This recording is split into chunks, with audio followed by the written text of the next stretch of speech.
Bonjour à tous et bienvenue sur ma chaîne YouTube.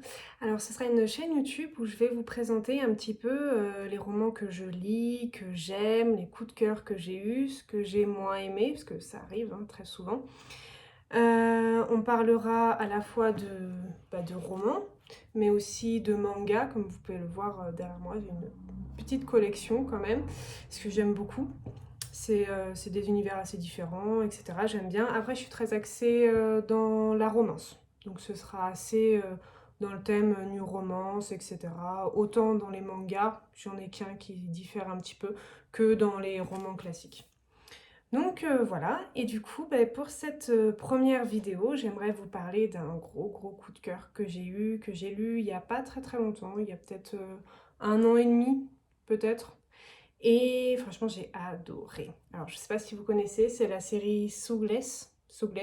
Pardonnez mon accent anglais qui n'est pas très bien. Et le tome 1, c'est Indécise de S.C. Stephens. Alors, c'est vraiment... Donc, c'est un beau bébé, hein. On va pas se mentir. En plus, c'est écrit assez petit, comme on peut le voir. Il y a 600 pages, mais ça se lit à une vitesse folle. Vraiment. On a envie d'enchaîner direct sur les autres. Et je crois d'ailleurs qu'il y a 5 tomes. Moi, j'en ai 4 ici.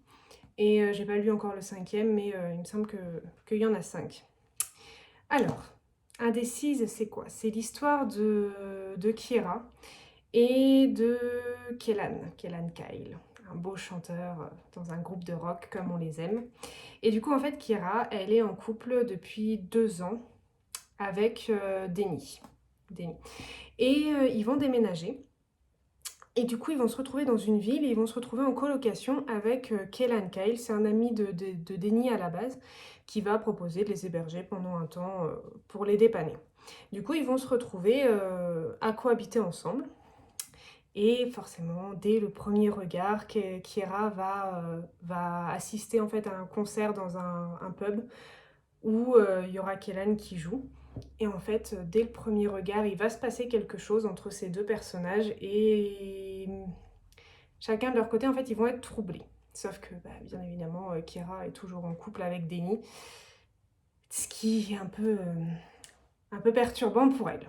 Et du coup, à un moment donné, Denny va devoir, pour son travail, partir dans une autre ville à côté, je me souviens plus du nom, mais il va devoir partir et laisser Kira seule dans l'appartement avec Kellan. Et elle va très mal vivre cette séparation avec son copain. Et Kellan, du coup, va être là en tant qu'amie, attention, en tant qu'amie à la base, pour la consoler et l'aider à avancer malgré tout, en sachant qu'ils sont toujours en couple. Hein. Denny reviendra normalement incessamment sous peu dès que son travail sera terminé. Le problème, c'est que forcément, on l'attend tous, ça va basculer. En une nuit, en une fraction de seconde, un verre de trop et ça bascule et forcément, ce qui devait arriver arriva et on va se retrouver dans une situation vraiment compliquée. Donc je précise, le tome 1, Indécise, il est que au niveau du point de vue de Kira. Donc on est dans la tête de Kira.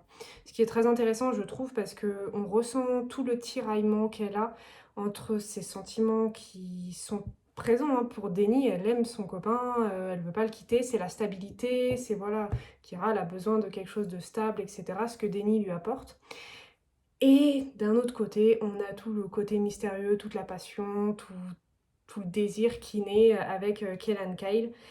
Et ça va être très compliqué, ça va être un tiraillement chapitre après chapitre. C'est vraiment... On est dans sa tête en fait, on est dans ses sentiments, on sent qu'elle aime les deux, elle veut faire de mal à personne, mais au final elle fait du mal aux deux, hein, forcément.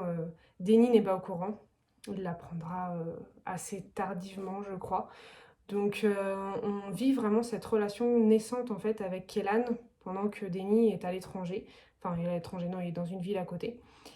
Et voilà, et en fait, ce que j'ai trouvé génial, c'est le personnage de Kellan Kyle. Personnellement, je suis tombée sous le charme de ce personnage qui est à la fois mystérieux.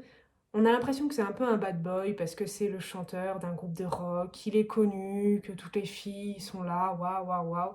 Alors qu'en fait, pas du tout, pas du tout. On découvre un personnage qui a un cœur et qui est très sensible et qui ne veut pas blesser Kira, mais qui en même temps, il est fou amoureux d'elle et du coup, il veut, en fait, il veut qu'elle lui appartienne, sauf que derrière, il a son copain Denny aussi qui veut pas blesser.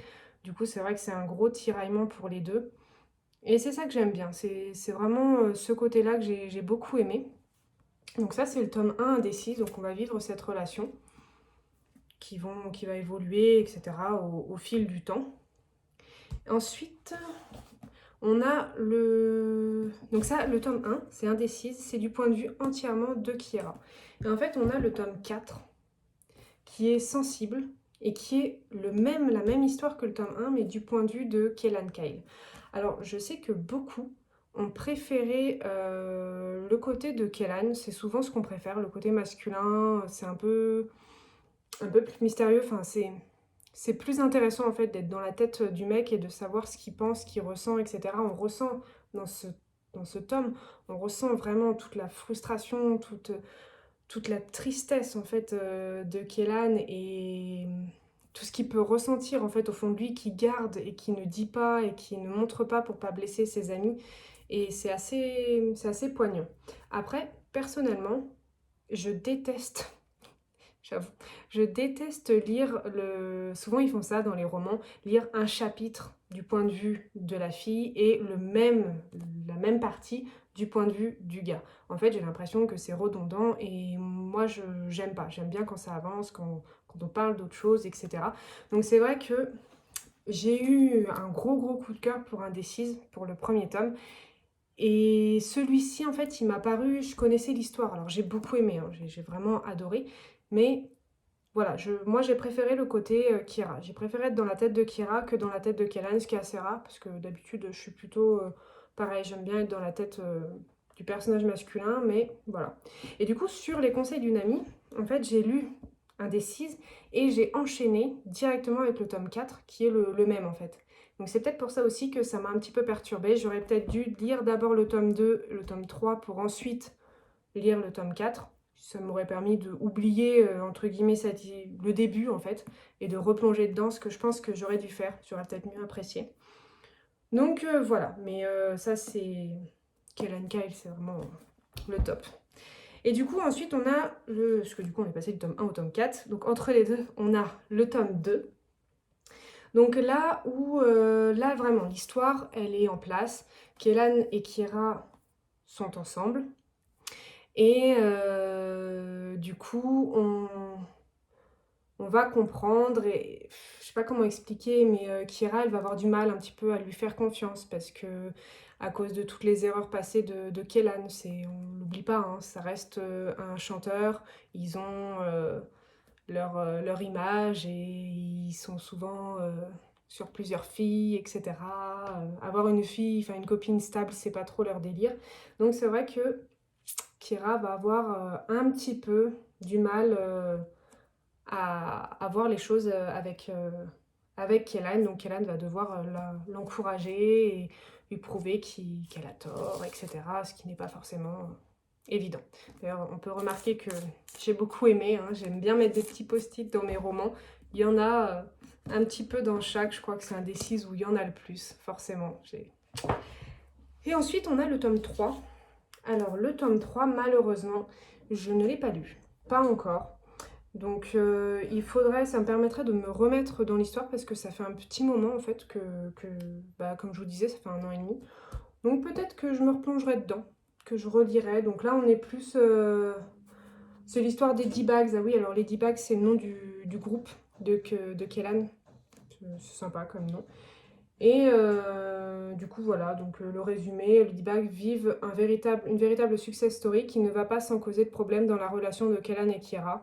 Donc là, cette fois, c'est plus le côté du groupe qui va poser problème. Leur amour est en effet soumis aux pressions constantes que leur inflige le Star System, un producteur, plus ou moins véreux, une ancienne pop star qui cherche à utiliser leur célébrité et des médias qui relaient de fausses rumeurs, autant d'obstacles qu'ils devront traverser ensemble et avec l'aide de leurs amis. Le succès a toujours un prix, que sera-t-il pour le couple mythique? Donc voilà, là je pense qu'on est beaucoup plus centré sur les problèmes que vont apporter le groupe, donc les tournées, etc.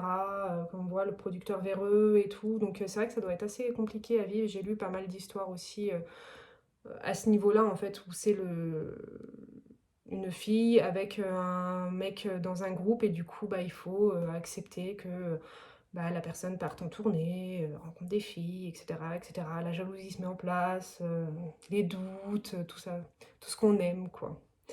Et donc voilà, donc celui-là, je ne l'ai pas lu. Et il y a un tome, je suis persuadée, donc là, je ne l'ai pas dans ma bibliothèque, mais il y a un tome, du coup, un tome 5. Et je crois que le tome 5, il est lié à la sœur de Kira, qui va se mettre, qui va à un moment donné, je crois que c'est dans le tome 2, je crois que c'est dans le tome 2, qui va tomber enceinte en fait d'un des D-Bags. Et ça c'est pareil, dans l'histoire, ça a été un quiproquo de fou parce que j'avais beaucoup aimé ça. Parce que Kira est persuadée qu'en fait, parce que Kira a un problème avec sa sœur, c'est que sa sœur est très belle. Elle est vraiment très belle, elle est très sûre d'elle, enfin voilà, alors que Kira est beaucoup plus réservée, beaucoup plus timide, beaucoup plus simple, on va dire. Et du coup, à un moment donné, elle va être persuadée que Kellan et sa sœur, je ne me souviens plus comment s'appelle sa sœur, elle a un prénom qui commence par un A, mais je m'en souviens plus. Et ben, qu'ils ont couché ensemble à un moment donné. Et du coup, ça va causer la rupture de Kellan et Kira. Et alors qu'en fait, bon, c'est un quiproquo, un joli quiproquo. Puisque en fait, non, c'est pas du tout avec lui, avec Kellan qu'elle a couché, c'est avec un autre membre des D-Bags. Et elle va malheureusement tomber enceinte. Du coup, je crois que le tome 5, c'est plus centré sur cette histoire. Cette histoire d'amour qui va naître, parce que c'est pareil, c'est deux personnages qui sont absolument pas propices à être en couple.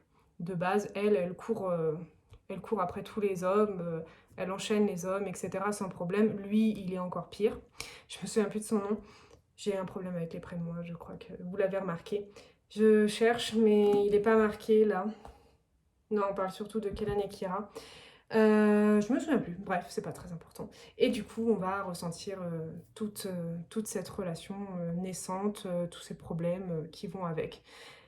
Donc voilà pour cette série. Donc vraiment, c'est une série que je conseille, que j'ai adorée, parce que l'histoire est bien menée, on est tenu en haleine du début en fait à la fin. On se demande toujours qu'est-ce qui va se passer, est-ce qu'ils vont se mettre ensemble ou pas, comme dans la plupart des romances, hein, c'est souvent le cas. Est-ce qu'à la fin, ils vont terminer ensemble? Toutes les péripéties qu'ils vont vivre. Est-ce que le succès va avoir raison d'eux, de leur couple? Ou est-ce qu'au contraire, ça va les renforcer? Donc ouais, non, c'est vraiment intéressant. Puis moi, j'adore aussi l'univers de la musique. C'est un univers que j'aime beaucoup. Alors habituellement, je suis plus du côté des guitaristes. Là, c'est un chanteur. Bon, dans ma tête, je crois que je l'ai vécu comme si c'était un guitariste, hein. Faut pas que l'auteur m'en veuille. Mais ouais, et puis ces personnages. Le personnage de Kellan, il m'a beaucoup touchée. Vraiment. J'ai adoré le fait que ce soit pas forcément un bad boy. Le fait que ce soit une personne sensible en fait, vraiment sensible, on s'y attend pas, on le vit, on le ressent plus dans Sensible. C'est vrai que dans Sensible, ça a cet avantage-là, bah, du coup, hein, d'où le titre, on ressent vraiment la sensibilité de Kellan et en fait sa volonté de pas blesser ses amis et surtout pas blesser Denny qui est son ami avant tout et du coup entre guillemets il va lui voler sa copine, ce qui est entre amis ça se fait pas trop, on va pas se mentir. Donc voilà, c'est un très beau roman que je conseille, vraiment. Alors il est un peu long, hein, comme je vous l'ai dit, c'est des beaux bébés de 600 pages chacun. Il y en a 5, ça s'essouffle un peu. C'est peut-être pour ça aussi que j'ai pas lu du coup le tome 3, pas encore, ni le tome 4. Non, si le tome 4 j'ai lu, ni le tome 5, je suis perdue vu que je les ai lus dans le désordre, c'est un peu particulier. Donc voilà, c'est vrai que moi j'aime bien quand c'est des petites séries, j'aime bien les séries. Mais j'aime bien qu'on s'arrête à 3 tomes, parce qu'après je m'essouffle la série assez vite, je me lasse en fait, assez rapidement, et c'est dommage, parce que là vraiment pour le coup c'est vraiment un très très très bon roman. Donc voilà, après honnêtement je ne sais pas si l'auteur a écrit d'autres romans, c'est une bonne question, je pense que j'irai voir, parce que sa plume elle est vraiment géniale, ça se lit, je vous dis, hein, ça se lit comme ça. Alors après moi quand je me plonge dans un roman, c'est une catastrophe, hein. Mon chéri me le dit assez souvent, on me voit plus. Enfin, je lis très rarement, c'est un petit peu particulier, mais quand je lis, je les enchaîne. J'ai mes périodes en fait. Mes périodes, je peux passer un mois sans lire. et un mois où j'en lis plein et où vraiment je ne sors plus la tête, vraiment. À être fatiguée, à avoir les yeux qui piquent, mal à la tête parce que on s'est trop concentré. Donc voilà, ouais, ça c'est un des romans qui se lit très très rapidement. Et puis on parle des covers, enfin, moi personnellement je les trouve super jolis. J'adore ce côté-là, enfin, ces personnages qu'on voit mais qu'on... En fait, on voit des personnages mais on n'a pas les têtes. Donc on peut se les imaginer vraiment comme on le souhaite. Sauf sur Sensible. On voit vraiment la tête des personnages. Et je crois que c'est celle que je préfère. Je crois que c'est la cover que je préfère en bleu comme ça. Pourtant, je suis plus violet, mais ouais, ces deux-là sont vraiment très canons, quoi. Elles sont canons. Donc voilà, ils sont à 8,90 €. C'est un prix classique. Donc je pense qu'ils sont disponibles aussi sur liseuse, sans problème. Donc franchement, n'hésitez pas. Vraiment, n'hésitez pas. Moi, de mon côté, ben, dans la prochaine vidéo, je vous parlerai d'autres romans que j'ai lus, peut-être plusieurs, parce que celle-ci, c'était une série, donc c'était important de détailler un peu plus en détail. Mais ouais, je vais vous présenter d'autres romans, peut-être un manga, pourquoi pas, parce que vraiment j'adore, et plus les shoujo du coup, et il y a beaucoup de choses à dire aussi à ce niveau-là. Donc voilà, bon, bah, je vous remercie, et puis bah, je vous dis à très vite. Salut!